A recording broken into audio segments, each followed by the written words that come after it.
Hello everyone, welcome to VLN IAS. So இந்த வீடியோவில் Saturday August 10th of 2024 Hindu news பேப்பரில் வந்திருக்கிற இம்பார்ட்டன்ட் நியூஸ் ஆர்டிக்கல் வந்து நம்ம பார்க்கலாம். இதுக்காக நம்ம சென்னை எடிஷன் எடுத்திருக்கோம். அண்ட் இந்த பிடிஎஃப் நோட் வந்து உங்களுக்கு வேணும் அப்படின்னா அது நம்மளோட டெலகிராம் சேனலில் இருக்குது. அதுக்கான லிங்க் வந்து டிஸ்கிரிப்ஷனில் கொடுக்குறேன். ஸோ அதில் போய் டவுன்லோட் பண்ணிக்கோங்க.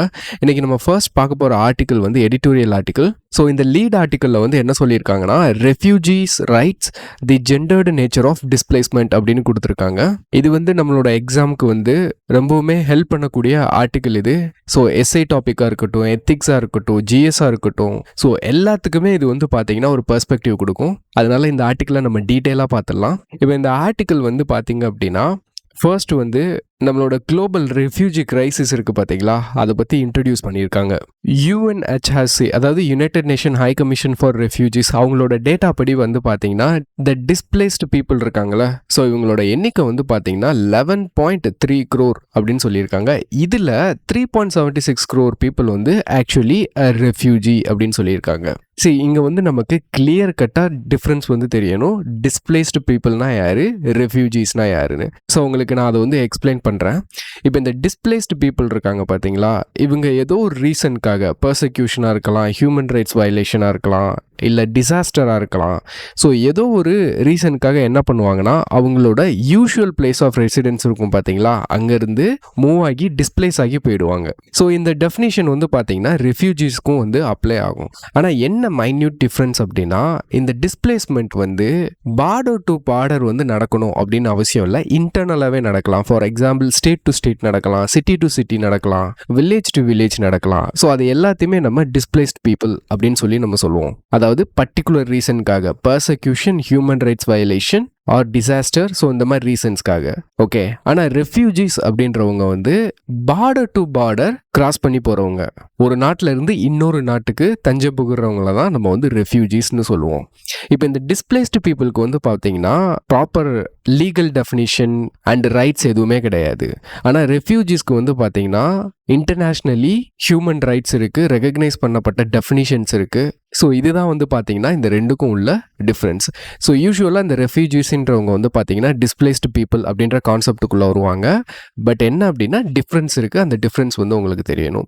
இப்போ இந்த 11.3 crore பீப்புள் ஆர் ஆக்சுவலி டிஸ்பிளேஸ்டுன்னு சொல்கிறாங்களே, இது வந்து எஸ்கலேட் பண்ணப்பட்டிருக்கு. எதனால் அப்படின்னா, இப்போ இந்த இஸ்ரேல் அண்ட் ஹமாஸ் இஷ்யூவாக இருக்கட்டும், ரஷ்யா யுக்ரைன் வாராக இருக்கட்டும், இந்த ரோஹிங்கியா இஷ்யூவாக இருக்கட்டும், ஸோ இதனால் இந்த கவுண்ட் வந்து இன்னுமே மல்டிப்ளை தான் ஆகும் அப்படின்னு சொல்லிட்டு எக்ஸ்பெக்ட் பண்ணுறாங்க.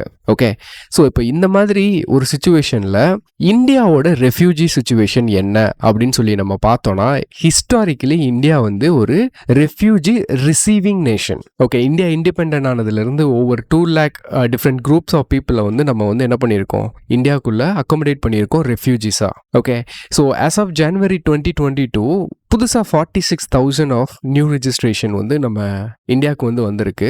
இப்போ இந்த ரெஜிஸ்ட்ரேஷனில் ஒரு இம்பார்ட்டண்ட் கீ ஃபைண்டிங்ஸ் என்ன அப்படின்னா, 46% of people are womens and girls. Okay, so இந்த ஆர்டிக்கிளில் இந்த கீ ஃபைண்டிங் இருக்குது பார்த்தீங்களா, இதை வச்சு உமன்ஸ் வந்து என்னென்ன சேலஞ்சஸ் வந்து ஃபேஸ் பண்ணுறாங்க அப்படின்றத டீட்டெயிலாக டிஸ்கஸ் பண்ணியிருக்காங்க.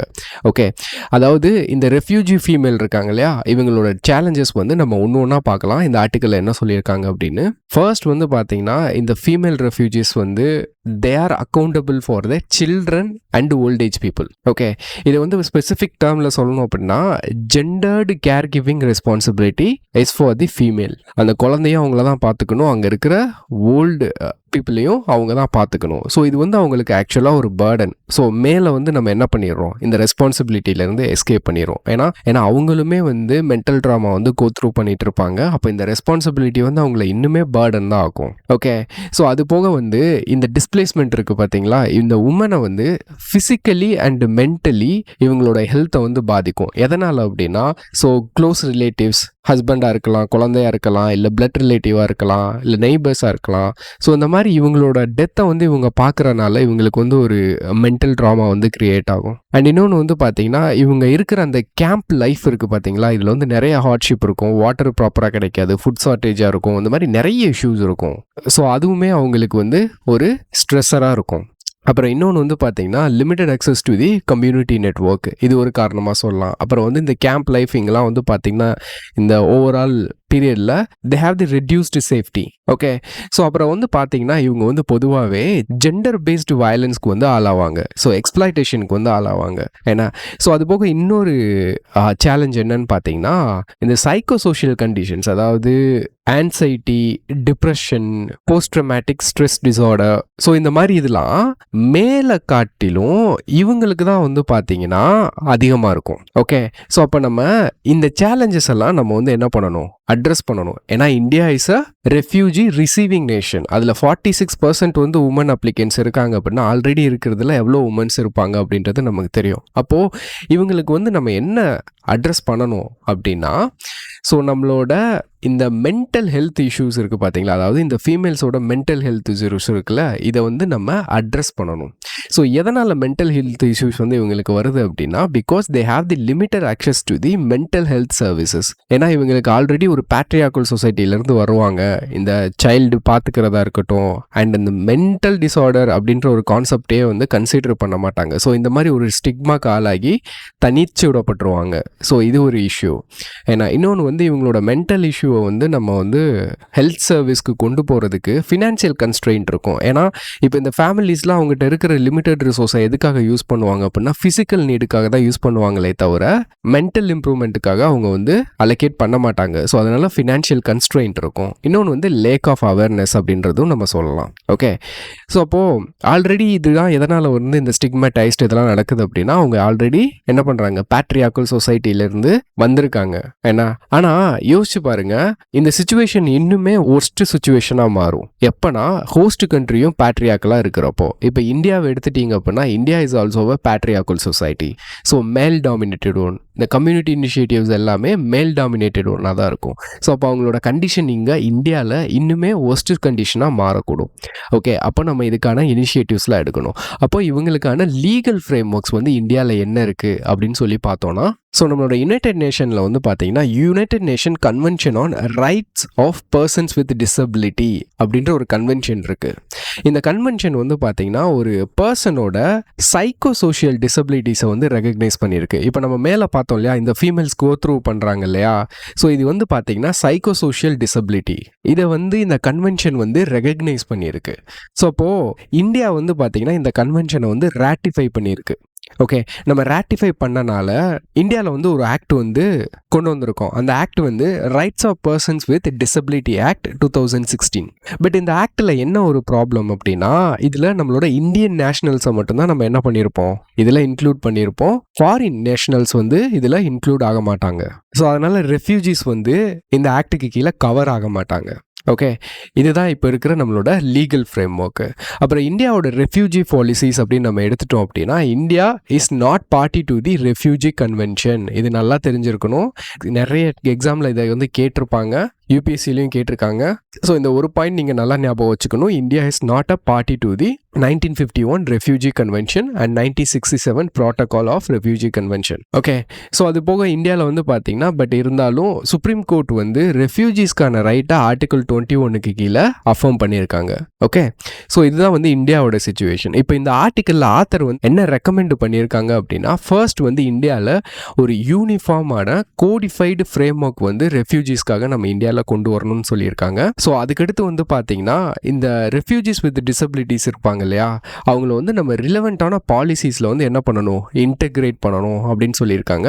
அப்புறம் இந்த ரெஃப்யூஜிஸோட ஹெல்த் கண்டிஷன் இருக்குது பார்த்தீங்களா, இது ரிலேட்டடான டேட்டா வந்து நம்ம கலெக்ட் பண்ணால் தான் இந்த பாலிசி எஃபர்ட்ஸாக இருக்கட்டும், இந்த லீகல் எஃபர்ட்ஸாக இருக்கட்டும், இதெல்லாம் எஃபிஷியண்ட்டாக பண்ண முடியும். ஸோ அதனால் அதையும் நம்ம என்ன பண்ணணும், ப்ராசஸ் பண்ணணும் அப்படின்னு இந்த ஆர்டிக்கலில் சொல்லியிருக்காங்க. அண்ட் ஃபைனலாக வந்து பார்த்தீங்கன்னா இந்த ரெஃப்யூஜிஸை வந்து நம்ம ஃபஸ்ட்டு மெஷர் எடுத்து அவங்களுக்கான மென்டல் இஷ்யூ, அந்த ஹெல்த் இஷ்யூ கண்டிஷன்ஸை நம்ம சால்வ் பண்ணணும் அப்படின்னா first we have to identify them. So ப்ராப்பராக அவங்கள ஐடென்டிஃபை பண்ணி அவங்களோட ரிஜிஸ்ட்ரேஷன் ப்ராசஸ் வந்து நம்ம எக்ஸ்பெடிட் பண்ணணும் அப்படின்னு சொல்லிட்டு இந்த மாதிரி ரெக்கமெண்டேஷன்ஸ் வந்து கொடுத்துருக்காங்க. So that's all about this article. இப்போ இதிலிருந்து நம்ம ப்ராக்டிஸ் கொஸ்டின் அப்படின்னா, ஸோ ப்ராக்டிஸ் கொஸ்டின் வந்து எழுதிக்கோங்க. The face of displacement is female. In the light of this statement critically analyse the gendered nature of forced displacement. Okay, இதை வந்து practice கொஸ்டினாக try பண்ணுங்கள். இதை வந்து ஒரு A4 ஷீட்டில் எழுதுங்க. எழுதிட்டு அதோட பிடிஎஃப்பை வந்து ஸ்கேன் பண்ணி நீங்கள் வந்து நான் லிங்க் கொடுக்குறேன் டிஸ்கிரிப்ஷனில். ஸோ அந்த லிங்கில் வந்து நீங்கள் சப்மிட் பண்ணீங்க அப்படின்னா உங்களுக்கு வந்து உங்களோட ஆன்சரை வீடியோவாக எவாலுவேட் பண்ணி உங்களுக்கு வந்து நான் லிங்க் சென்ட் பண்ணுறேன். ஓகே, ஸோ இந்த ஆப்பர்ச்சுனிட்டியை வந்து யூஸ் பண்ணிக்கோங்க. Okay, so that's all about this article. Next editorial article பார்க்கலாம். ஸோ நோ பாப்புலேஷன் சென்சஸ் இன் த டாக் வித்தவுட் வைட்டல் டேட்டா அப்படின்னு கொடுத்துருக்காங்க. இந்த சென்சஸ் டிலே பற்றின இந்த இஷ்யூ இருக்குது பார்த்தீங்களா, இது ஆல்ரெடி நம்ம நிறைய டிஸ்கஸ் பண்ணிட்டோம். பட் இருந்தாலும் ஒரு ரிவிஷன் மாதிரி இந்த ஆர்டிக்கலில் என்ன சொல்லியிருக்காங்க அப்படின்னு பார்த்துடலாம். ஸோ நம்மளோட இந்த டிகெனியல் சென்சஸ் இருக்குது பார்த்தீங்களா, இது வந்து 3 years வந்து டிலே ஆயிருக்கு. ஸோ இதோட இம்ப்ளிகேஷன் என்ன அப்படின்னா, நம்மளோட பாலிசி மேக்கிங்காக இருக்கட்டும் அண்டு நம்மளோட கண்ட்ரியோட டெமோக்ராஃபிக் சேஞ்சஸை வந்து அண்டர்ஸ்டாண்ட் பண்ணுறதுக்கு வந்து பார்த்திங்கன்னா இந்த சென்சஸ் டேட்டா வந்து ரொம்ப ரொம்ப முக்கியம். ஸோ அதனால் இதெல்லாம் பாதிக்கும் அப்படின்றது வந்து பார்த்திங்கன்னா இதோட இம்ப்ளிகேஷன். இப்போ சென்சஸோட இம்பார்ட்டன்ஸ் வந்து என்னன்னு பார்த்தீங்கன்னா வெறும் பாப்புலேஷன் கவுண்ட்டு மட்டும் கிடையாது. நமக்கு வந்து இந்த சென்சஸ் டேட்டா வந்து ஒரு காம்ப்ரஹென்சிவான டேட்டா. ஏன்னா இதில் வந்து நமக்கு வேரியஸ் சோஷியோ எக்கனாமிக் ஆஸ்பெக்ட்ஸ் வந்து தெரிய வரும். ஓகே, அண்ட் அது போக இந்த சென்சஸ் டேட்டா தான் வந்து பார்த்தீங்கன்னா லைக் நிறைய சர்வேயோட பேசிஸே. For example national family health சர்வேயாக இருக்கட்டும், இல்லை பீரியாடிக் லேபர் ஃபோர்ஸ் சர்வேயாக இருக்கட்டும், இதோட பேசிஸே வந்து பார்த்தீங்கன்னா சென்சஸ் டேட்டா தான். அண்ட் நமக்கு வந்து நம்மளோட demographic transition and demographic dividend இதை வந்து அண்டர்ஸ்டாண்ட் பண்ணிக்கணும் அப்படின்னா இந்த சென்சஸ் டேட்டா வந்து நமக்கு ரொம்பவுமே க்ரூஷியல். ஸோ இப்போ இந்த டிலேயோட கான்சிக்வன்சஸ் என்னன்னு இந்த ஆர்டிக்கலில் டிஸ்கஸ் பண்ணியிருக்காங்க. ஸோ இப்போ நம்மகிட்ட இருக்கிற இந்த எக்ஸிஸ்டிங் சர்வேஸ்லாம் வந்து எந்த டேட்டாவை வந்து நம்ம யூஸ் பண்ணிட்டு இருக்கோம்னா 15 வருஷம் பழைய டேட்டாவை தான் யூஸ் பண்ணிட்டு இருக்கோம். ஏன்னா 2021 வந்து சென்சஸ் வந்து கண்டக்ட் பண்ணியிருக்கணும். இப்போ இது வந்து டிலே ஆயிருக்கு, 3 வருஷம் டிலே ஆயிருக்கு. அப்போது நம்ம 2011 டேட்டாவை தான் என்ன பண்ணிட்டு இருக்கோம், யூஸ் பண்ணிட்டு இருக்கோம். அப்போது இது வந்து 15 வருஷம் பழைய டேட்டா. ஓகே, அப்போ நம்ம என்ன பண்ணிட்டு இருக்கோம், அக்யூரேட் டேட்டா வந்து நம்ம யூஸ் பண்ணலை. நம்ம கண்ட்ரியில் வந்து there is a lack of accurate data.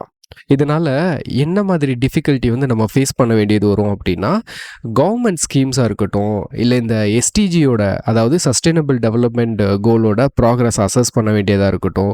So இதெல்லாம் வந்து நமக்கு டிஃபிகல்ட்டாக இருக்கும். அப்புறம் இந்த அஃபீஷியல்ஸ் இருக்காங்க இல்லையா, இவங்க மத்தியில் வந்து ஒரு மிஸ்கன்செப்ஷன் இருக்குது. என்ன மிஸ்கன்செப்ஷன் அப்படின்னா, அஃபீஷியல்ஸ் வந்து தே பிலீவ் தட் சென்சஸை வந்து நம்ம சப்ஸ்டிடியூட் பண்ணிடலாம் ஆல்டர்னேட்டிவ் கவுண்டிங் மெத்தட்ஸ் மூலியமாக அப்படின்னு சொல்லிட்டு பிலீவ் பண்ணுறாங்க. அதனால் ஆல்டர்னேட்டிவ் டேட்டாஸை வந்து யூஸ் பண்ண ஆரம்பிக்கிறாங்கல்ல, இது என்றைக்குமே வந்து நமக்கு பிரயோஜனப்படாது. சென்சஸ் தான் ஆக்சுவலி அக்யூரேட் டேட்டா வந்து நமக்கு கொடுக்கும் அப்படின்றத சொல்லியிருக்காங்க. இதை வந்து மிஸ்கன்செப்ஷன் அப்படின்னு சொல்லியிருக்காங்க. அடுத்து வந்து நமக்கு வந்து இம்மீடியட்டாக எதுக்காக சென்சஸ் தேவை அப்படின்னா, ஒரு ரிலையபிளான எஸ்டிஜி இண்டிகேட்டர் வந்து நமக்கு சென்சஸ் மூலியமாக தான் கிடைக்கும். ஸோ அதுக்கு தேவை. அப்புறம் இந்தியாவோட குளோபல் டெமோக்ராஃபிக் சிக்னிஃபிகன்ஸை வந்து நம்ம அண்டர்ஸ்டாண்ட் பண்ணணும்னா அதுக்கு நமக்கு இந்த சென்சஸ் டேட்டா வந்து தேவை. அப்புறம் நம்மளோட பாலிசி மேக்கிங்கு, இந்த ரிசோர்ஸ் அலோகேஷன் இதெல்லாம் அக்யூரேட்டாக இருக்கணும் அப்படின்னா இதுக்கும் நமக்கு சென்சஸ் டேட்டா வந்து தேவை. ஓகே, அப்புறம் இது போக வந்து பார்த்திங்கன்னா இப்போது பொலிட்டிக்கல் டிமாண்ட் எதுக்காக இருக்குன்னா கேஸ்ட் சென்சஸ்க்காக இருக்குது. ஸோ இதோட டிமாண்ட் வந்து ரைஸ் ஆகிட்டே இருக்குது இந்தியாவில். இந்த சென்சஸை வந்து நம்ம கண்டக்ட் பண்ணுறோம் அப்படின்னா நம்ம வந்து டேஞ்சிபிள் என்டோமெண்ட்ஸ்க்கு வந்து நம்ம ஃபோக்கஸ் பண்ணுறதுக்கு பதிலாக, ஏன்னா டேஞ்சிபிள் என்டோமெண்ட்ஸ் வந்து என்ன பண்ணாது, நம்மளோட ஆக்சுவல் டிப்ரிவேஷன் லெவல் என்ன வல்னரபிள் கம்யூனிட்டிஸ்க்கு அப்படின்றத வந்து நம்மளால் கண்டுபிடிக்க முடியாது. ஸோ டேஞ்சிபிள் என்டோமெண்ட் அப்படின்றது வந்து பார்த்தீங்கன்னா லைக் வந்து which can be easily measurable, something physical. அதுதான் நம்ம வந்து டேஞ்சிபிள் என்டோமெண்ட்னு சொல்கிறோம்.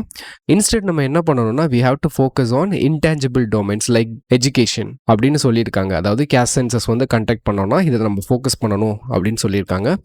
அண்ட் வந்து நம்மளோட சயின்டிஃபிக் கம்யூனிட்டியாக இருக்கட்டும் அண்ட் அதர் ஸ்டேக் ஹோல்டர்ஸை வந்து இந்த சென்சஸ் டேட்டாவை சீக்கிரமாக கண்டக்ட் பண்ண சொல்லி நம்ம என்ன பண்ணணும், கவர்மெண்ட்டை புஷ் பண்ணணும் அப்படின்னு சொல்லிட்டு இந்த ஆர்டிக்கலில் வந்து டிஸ்கஸ் பண்ணியிருக்காங்க. So that's all about this article. Okay, so இதுக்கு மேலே இம்பார்ட்டண்ட் ஆர்டிக்கல் இல்லை. அண்ட் இந்த இன்ஃப்ளேஷனை பேஸ் பண்ணி ஆர்பிஐ எடுத்திருக்கிற இந்த ரெப்போ ரேட் ஸ்டாண்ட்ஸ் பற்றி ஒரு ஆர்டிக்கல் வந்திருக்கு. ஸோ அந்த ஆர்டிக்கல்லாம் நம்ம ஆல்ரெடி டிஸ்கஸ் பண்ணது தான், அதெல்லாம் நமக்கு தேவையில்லை. ஓகே, ஸோ அதனால் இதோட இந்த வீடியோவை நம்ம வந்து முடிச்சுக்கலாம். இதில் ஏதாவது டவுட் இருந்தால் கமெண்ட் பண்ணுங்கள். Okay, so that's all about it and thanks for வாட்சிங் திஸ் வீடியோ கைஸ்.